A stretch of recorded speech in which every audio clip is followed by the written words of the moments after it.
I want you to sit with me for a moment, not in haste, not in the noise, just here in this quiet space where we can breathe together and let the Spirit speak to your heart without the pressure of the world pushing against your shoulders.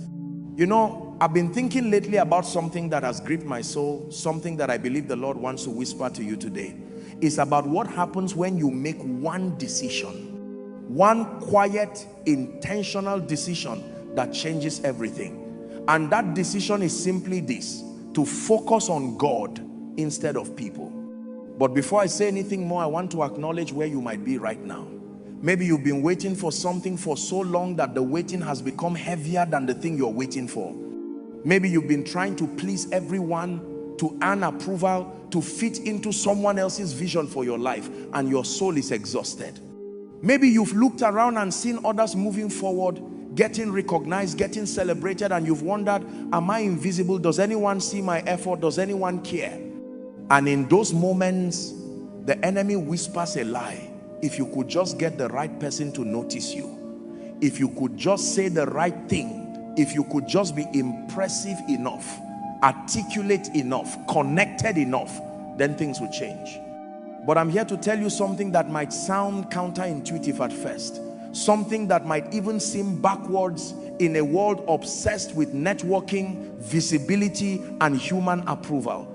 What I'm here to tell you is this: the moment you shift your focus from people to God, the moment you truly, deeply, consistently align yourself with His sight rather than human sight, everything changes. Not because the people suddenly start celebrating you, not because you become more impressive, but because you've stepped into a reality where the God who knows every hair on your head, every thought before you think it, every dream hidden in your heart, that God becomes your primary audience.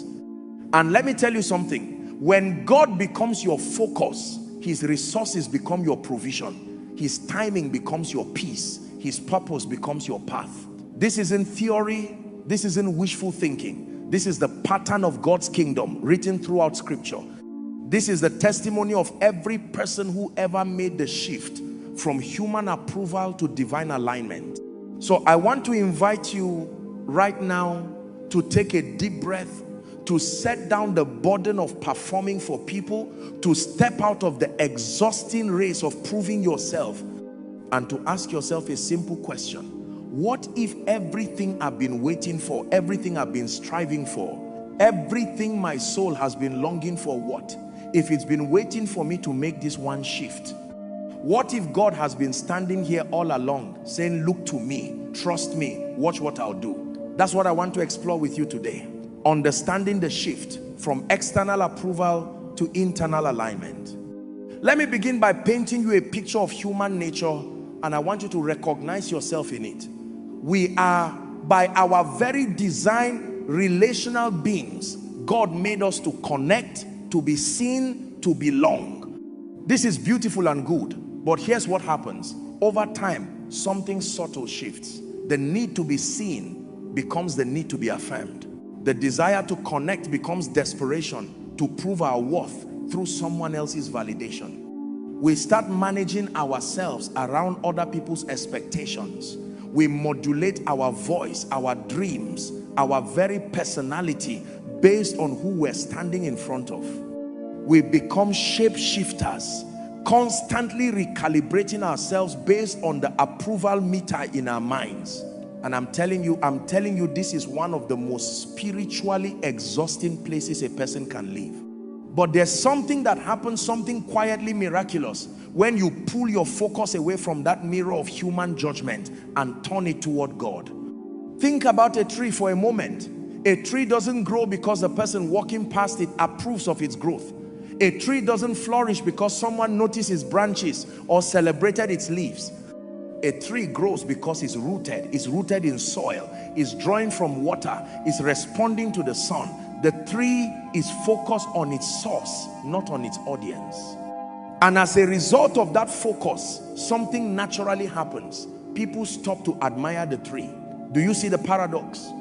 When you make your audience God, when you align yourself with His purpose, His timeline, His values, something shifts in your spirit. The desperation leaves, The performance anxiety evaporates.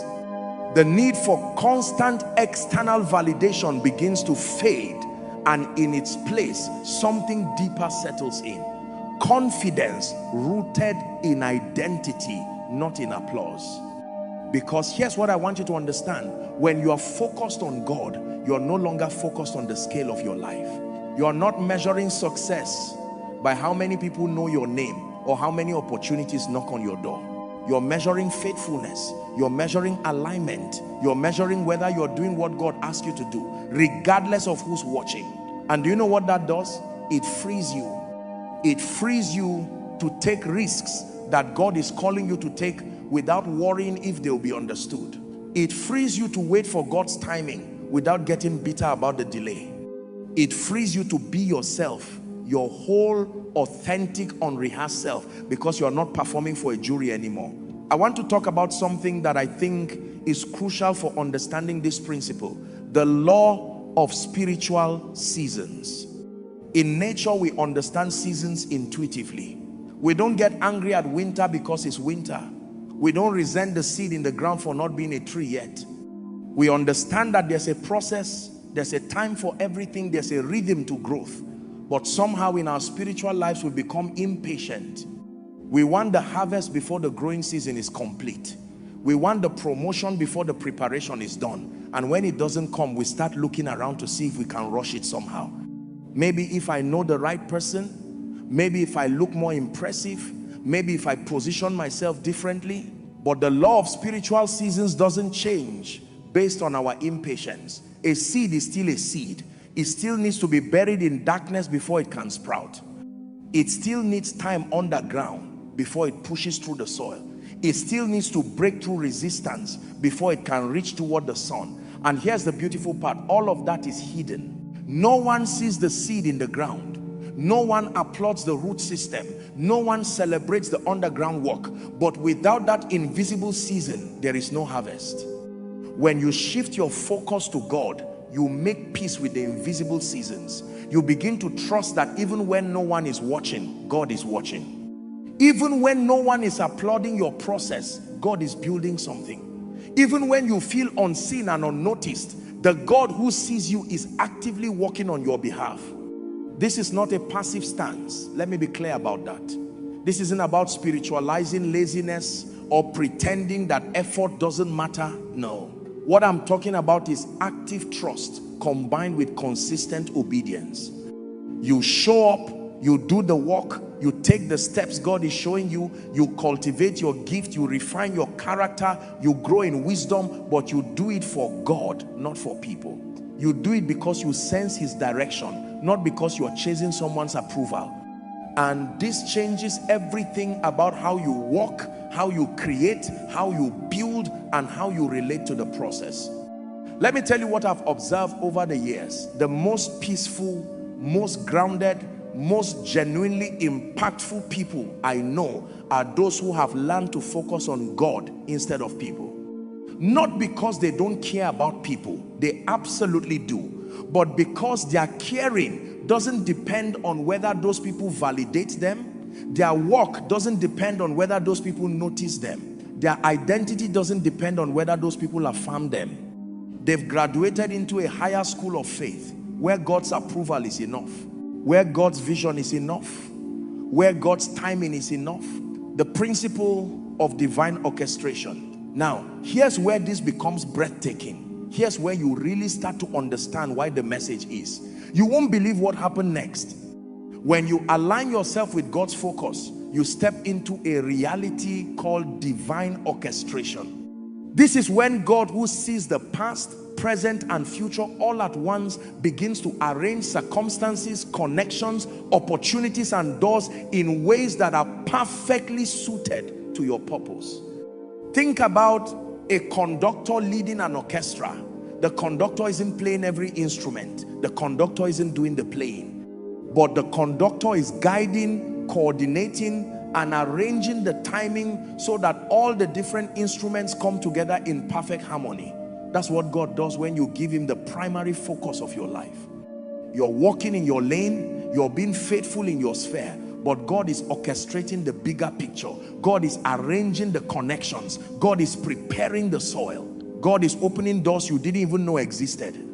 And here's the miraculous part. None of this is contingent on you impressing the right people or having the right connections or saying the right thing at the right time. It's contingent on one thing and one thing alone: your alignment with him. I want to tell you about something that happens when you've been in an invisible season, when you've been working without recognition, building without applause, creating without an audience.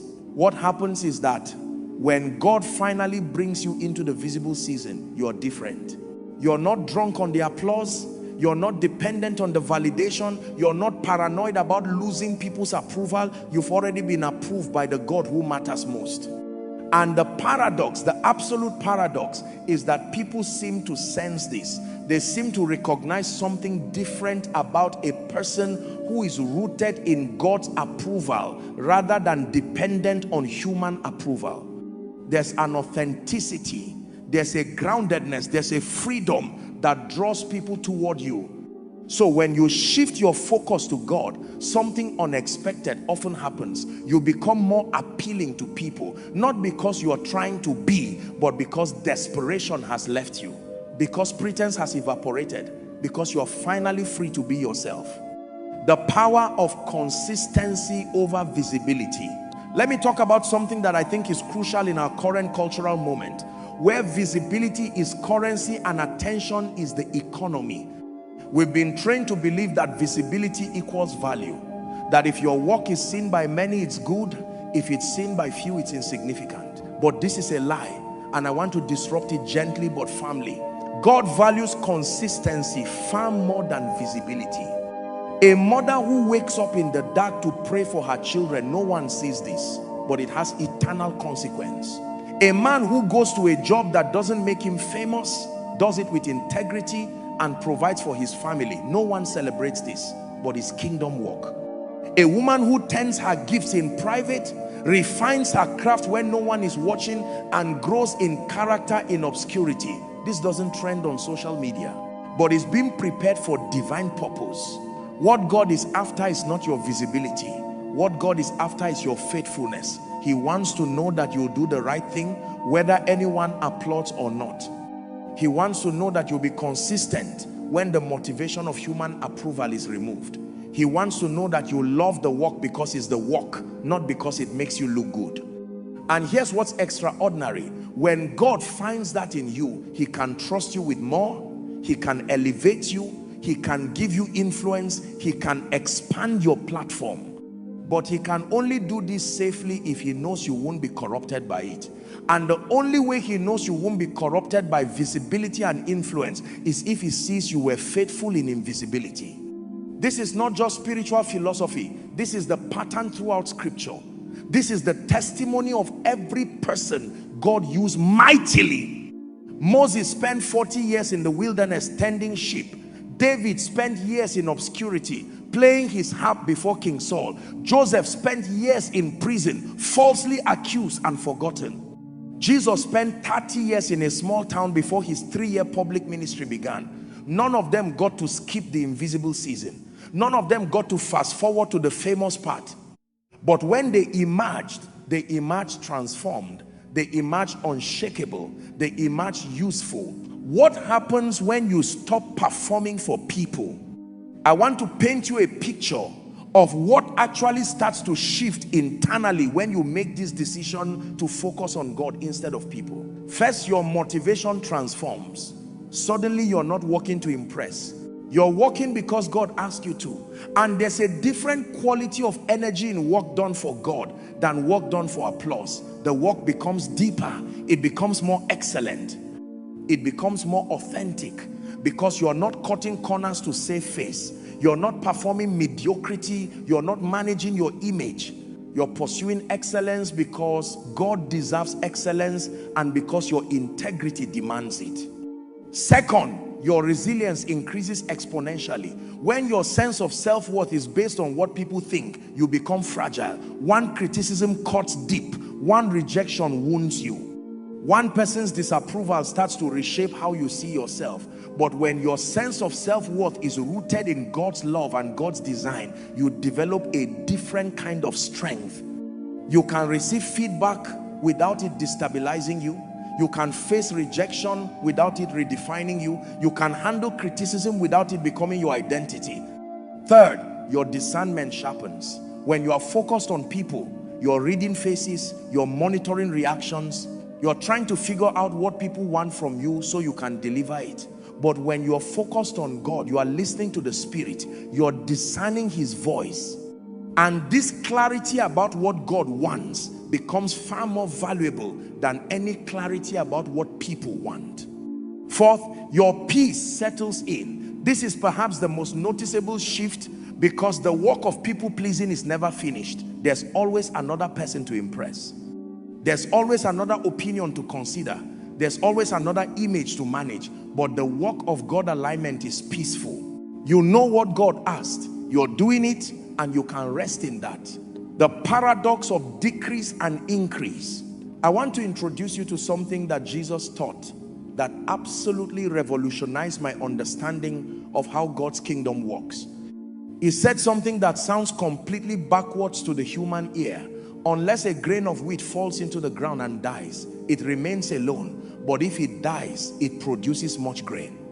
Let me translate that for you. The paradox is this: in order to become more, you must become less. When you decrease your need for human applause, you increase your capacity to receive divine purpose. When you release your grip on controlling your image, you increase your ability to be shaped by God. When you surrender your need to be seen by people, you increase your visibility to God. When you make yourself less important in your own eyes, you become more important in God's plan. This doesn't feel logical. Everything in human nature resists this. The world shouts, make yourself bigger, promote yourself, get attention, climb the ladder, prove your worth. But Jesus says, decrease, surrender, die to yourself, trust me. And here's what absolutely astounds me: this actually works. Not in the way the world promises, but in a way that's infinitely better. Because what rises out of that death is not a self-fabricated, exhausted version of you trying to maintain an image. What rises is your true self, aligned with divine purpose, rooted in eternal value, and free to become everything God designed you to be. Now, I want to move into scripture, and I want to move slowly, because I don't just want to quote verses at you. I want to let these words from God sink into the deepest parts of your heart. I want them to become living, breathing truth that sustains you. 1. Proverbs 29-25, the root of fear. Let me start here. The fear of man brings a snare, but whoever trusts in the Lord shall be safe. Proverbs 29-25, NKJV. This verse is extraordinary. Let me break it down for you. The fear of man brings a snare. Do you know what a snare is? A snare is a trap. It's something designed to catch you and hold you. And the writer of Proverbs is saying that when you are primarily afraid of what people think, when you are constantly concerned with people's judgment, people's approval, people's rejection, you are living in a trap. You're caught. And think about what that trap does. It limits your movements. It restricts your choices. It constrains your voice. It prevents you from taking risks. It stops you from being authentically yourself. It keeps you performing. It keeps you managing. It keeps you small. But then the verse pivots. But whoever trusts in the Lord shall be safe. The remedy for the snare of people fear is not to become callous to people. It's not to stop caring. It's to trust in the Lord. And when you trust in the Lord, something interesting happens. You become safe from the trap. You're still relating to people. You're still caring about people. But you're not dependent on people. You're not captive to people. You're free. And this freedom is what allows you to move, to take risks, to speak truth, to pursue your purpose, to be authentically yourself. Because your safety is in God, not in people's approval. I've watched this principle work in people's lives over and over again. Someone finally decides, I'm not going to organize my life around other people's expectations anymore. I'm going to organize it around God's direction. And what happens? The snare breaks, the trap opens, and they walk out into a freedom they didn't know was possible. 2. John 5:44, the divided heart. Listen to what Jesus said. How can you believe who receive honor from one another and do not seek the honor that comes from the only God? John 5:44, NKJV. This verse hit me like a thunderbolt the first time I truly understood it. Jesus is saying something very specific. You cannot fully believe in God while you are primarily seeking honor from people. Now, honor here doesn't just mean fame or celebrity. It means validation, approval, recognition, affirmation, the sense that you matter, that you're valued, that you're important. These are things we all want. There's nothing wrong with that. But here's where it becomes a problem. When the primary source of that validation becomes people instead of God. Jesus is pointing out a spiritual reality. A divided heart cannot fully trust. When part of your heart is looking to people for affirmation and part of your heart is looking to God, you are not unified. You are not whole. You are not fully able to believe because you are partially dependent on a source other than God. But when you consolidate your source of honor, when you decide that the honor that matters most is God's honor, when you ask, is God pleased? Am I aligned with his purpose? Have I heard his voice and obeyed it? Then your heart becomes unified. Then your belief becomes whole. Then your faith becomes powerful. This is not coldness toward people. This is clarity about your source. And that clarity is liberating. Think about a tree again. A tree doesn't have a divided heart between the soil and the person walking by. The tree's entire system is oriented toward the soil, the water, the sun, and as a result, it becomes sturdy, strong, and beautiful. People admire it, but the tree isn't trying to please the people. The tree is receiving from its true source. That's what it means to receive honor from God alone. You're oriented toward your true source, and as a result of that orientation, everything else finds its proper place. 3. Psalm 37:4-5, desire transplanted. The psalmist says something that is gentle and profound. Delight yourself also in the Lord, and he shall give you the desires of your heart. Commit your way to the Lord, trust also in him, and he shall bring it to pass. Psalm 37:4-5, NKJV. I want to camp here for a moment because this verse reveals something beautiful about how God works. Delight yourself also in the Lord. This is an invitation to make God your primary source of joy, your primary source of pleasure, your primary source of fascination. Not because you're supposed to give up joy, but because you're supposed to reorient your joy. Your joy comes from knowing him. Your pleasure comes from being in his presence. Your fascination comes from understanding his nature and his purpose. And here's where it gets magical. He shall give you the desires of your heart. But notice, this doesn't say he shall give you whatever you desire. It says something much more beautiful. When you delight yourself in the Lord, he gives you the desires of your heart. In other words, your desires change. They become realigned with his purposes. What you wanted before, the validation, the visibility, the impressive image, becomes less important. What becomes important is alignment with God's purpose. And guess what? When that happens, those things that once felt so desperately important often come anyway because they are now aligned with a larger purpose. This is the principle of desire transplanted. You're not suppressing your desires, you're transplanting them into a different soil. And what grows from that soil is far more fulfilling than what you were grasping for before. Then the verse continues. Commit your way to the Lord. Trust also in him, and he shall bring it to pass. This is significant. When you commit your way to God, when you say, God, I'm placing my journey in your hands, I'm trusting your wisdom, your timing, your orchestration, something shifts. The thing you've been trying to force through human connections and self-promotion, God begins to bring to pass through his orchestration. I've seen this happen. Someone stops trying to hustle their way into opportunity and instead commits their way to God. And then, often quite suddenly, doors open that no amount of networking could have opened. Connections formed that no amount of self-promotion could have created. Opportunities arise that seem almost miraculous in their timing and fit. This is not magic. This is alignment. This is you getting out of God's way and letting him do what he does best. Orchestrate your life toward your purpose. 4. Proverbs 18:15. The seeking posture. The writer of Proverbs tells us, the heart of the prudent acquires knowledge, and the ear of the wise seeks knowledge. Proverbs 18:15, NKJV. Now, on the surface, this might not seem related to our theme, but I want to show you something deeper. Notice the posture, seeking. The wise person is not passive. The wise person is not waiting for someone to hand them the answer. The wise person is actively seeking knowledge, understanding, wisdom. But here's the crucial part. The seeking is directed toward understanding and wisdom, not toward people's approval. When you are focused on people, your seeking is divided. You're seeking approval. You're seeking validation. You're seeking to figure out what will impress them. You're seeking information about how to position yourself better.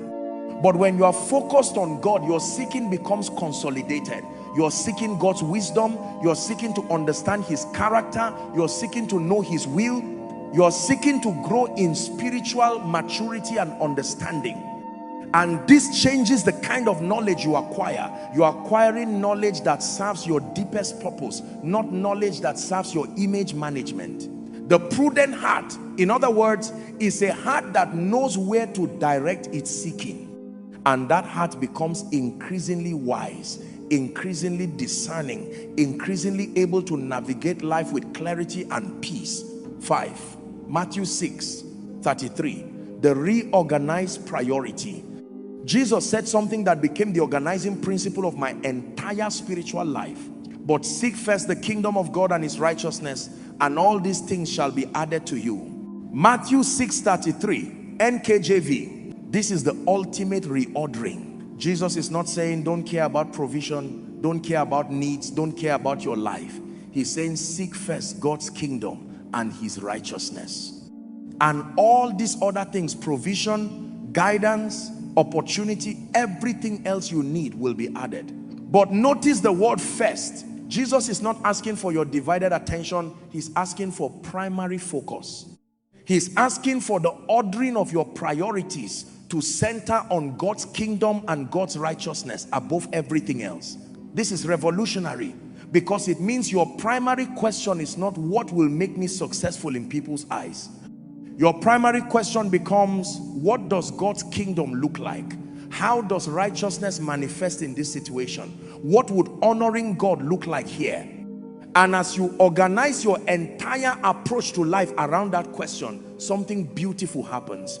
All these other things are added to you. Provision comes, opportunity comes, recognition comes. Not because you were chasing it, but because you organize your life around something greater, and these things align themselves around that greater purpose. I think about this verse in very practical terms. You have limited time, you have limited energy, you have limited focus. The question is, where is your first focused? Is your first focused on impressing people? Then everything else, your peace, your integrity, your authenticity gets squeezed. Is your first focused on God's kingdom? Then provision, opportunity, and peace find their place naturally. Jesus is saying, reorganize your priorities, and the secondary things will organize themselves correctly. 1 Peter 3:3-4, beauty redefined. Peter writes to believers facing external pressure to conform to cultural standards. Do not let your beauty be that outward adorning of arranging the hair, of wearing gold, or of putting on fine apparel. Rather, let it be the hidden person of the heart, with the incorruptible beauty of a gentle and quiet spirit, which is very precious in the sight of God. 1 Peter 3:3-4, NKJV. Now, I want to be clear. Peter is not saying that taking care of your appearance is wrong. That's not the point. The point is about where you are placing your energy and focus regarding beauty. When you're focused on people, you tend to invest heavily in external appearance. You're trying to look a certain way so that people will respond to you a certain way. You're managing your image. You're curating your presentation. But Peter is redirecting you. He's saying there is a deeper, more incorruptible beauty. It's the beauty of the inner person. It's a gentle spirit. It's a quiet spirit. And here's the astonishing part. This beauty is precious in the sight of God. Not expensive, not impressive to people, not curated for human consumption. Precious in the sight of God. When you shift your focus from people to God, you're not neglecting your appearance or living carelessly, but you're no longer obsessed with image management. You're investing in the deeper beauty of your character, your spirit, your inner life, and something remarkable happens. That inner beauty radiates outward. People sense it. People are drawn to it. But you're not doing it for that. You're doing it because it's precious in the sight of God. This is the paradox again. When you stop trying to be beautiful for people, you become more genuinely beautiful. When you stop performing, you become more authentically magnetic. 7. Colossians 3:23-4. Walk sanctified. Paul writes to believers about walk.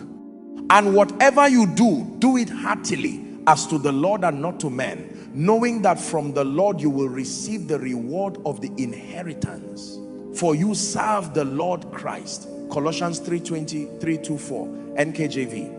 This verse transforms how I think about work, and I believe it will transform how you think about everything you do. Paul is saying, whatever your work is, whether it's your job, your creative pursuits, your relationships, your responsibilities, do it as to the Lord, not as a performance for people, not to impress your boss or your family or your audience, as to the Lord.